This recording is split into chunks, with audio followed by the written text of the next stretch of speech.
facilities being clean. Let's watch that moment again. Kristen Welker asked the two candidates about this news this week, reported out by Jacob Soboroff and Julia Ainsley for NBC, and then others, that 545 children separated from their parents at the border cannot not find their parents. The government cannot find their parents to reunite them. Here's that exchange last night. Do you have a plan to reunite the kids? Yes, we're working on it we're trying very hard. But a lot of these kids come out without the parents. They come over through cartels and through coyotes and through gangs. Vice President Biden, let me bring you into this conversation. Quick response and then another question to you. These 500 plus kids came with parents. They separated them at the border to make it a disincentive to come to begin with. Bay, real tough. We're really strong. And guess what?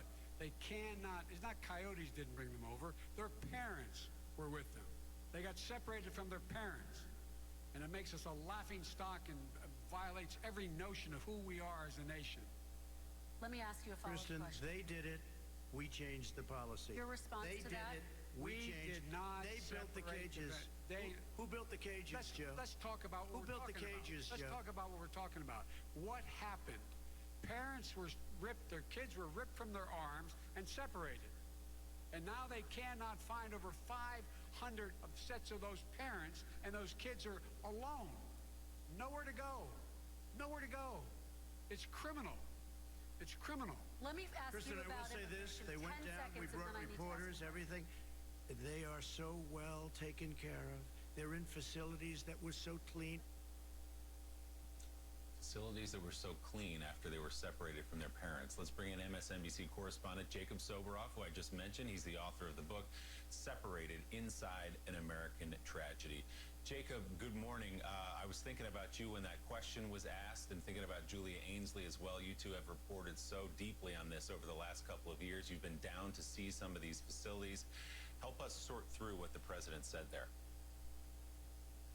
Well, Willie, the president lied last night, like he's lied about the separation policy all along. The policy was a uniquely Trumpian policy put forward by his administration in a way that no other administration had ever done before.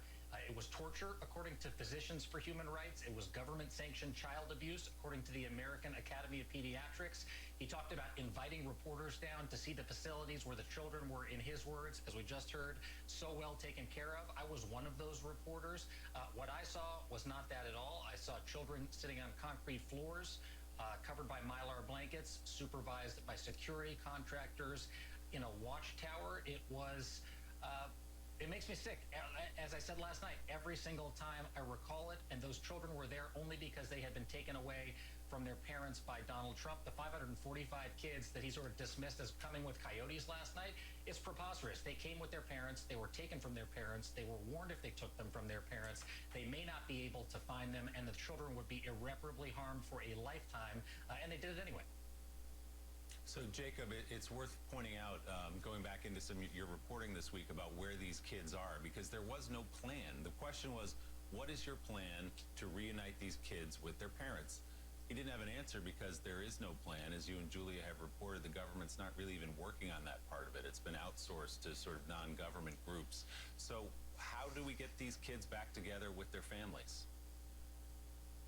The answer is I sat on the status conference call yesterday with the court case between the ACLU and the government, and they just don't know at this point. Those 545, two-thirds of the parents have likely been deported without their children, and there is a door-to-door ground search going on in Central America that has been outlined by many news organizations, including KQED in the Bay Area. Our colleague Antonia Hilton did an extraordinary documentary for Vice. They call them the unreachables because they literally cannot find the parents.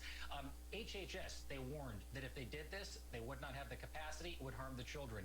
DHS, they warned that the IT system wasn't ready and they would lose the parents just like they have.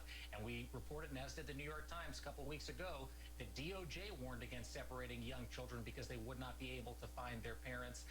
And the Trump administration, the political appointees in particular, in all of those departments ignored this. They put forward this policy, and the results, I hate to say this, were entirely predictable that we're talking about right now. The same results the president lied about on the debate stage last night. Jacob, a moment from the president in that discussion that's playing well with his supporters is when he turned to Joe Biden and said, who built the cages, Joe? There are, of course, photographs of cages cages during the Obama administration. What's the truth about that part of it? That is true. The Obama administration did build that facility. I was inside that facility, the McAllen Central Processing Station, the Ursula Processing Station in McAllen, Texas. Look, the reality is, I write about this a lot in my book. Donald Trump would not have been able to separate thousands of children and damage them psychologically for a lifetime were it not for decades of deterrence-based, punitive-based immigration policies that span Democratic and Republican administrations. Bill Clinton, George W. Bush, Barack Obama, who deported more people than ever before. But nobody ever did what Donald Trump did. And I think that the big challenge here for people who are watching this closely and were affected by this last night is that if there is a Joe Biden administration, is he going to move forward, or is he going to go back to the policies of the Obama administration, which did not include wide-scale separation, but did include many policies that immigration rights advocates, immigrants will tell you that were very harsh in their words, were violating the livelihood of these immigrants. NBC's Jacob Soboroff, who has exposed so much of this. Jacob, great to have you with us this morning. Thanks. Gene, you're writing about this as well in your latest column titled, "Do We Tolerate the Kidnapping of Children? This Election is Our Chance to Answer." What did you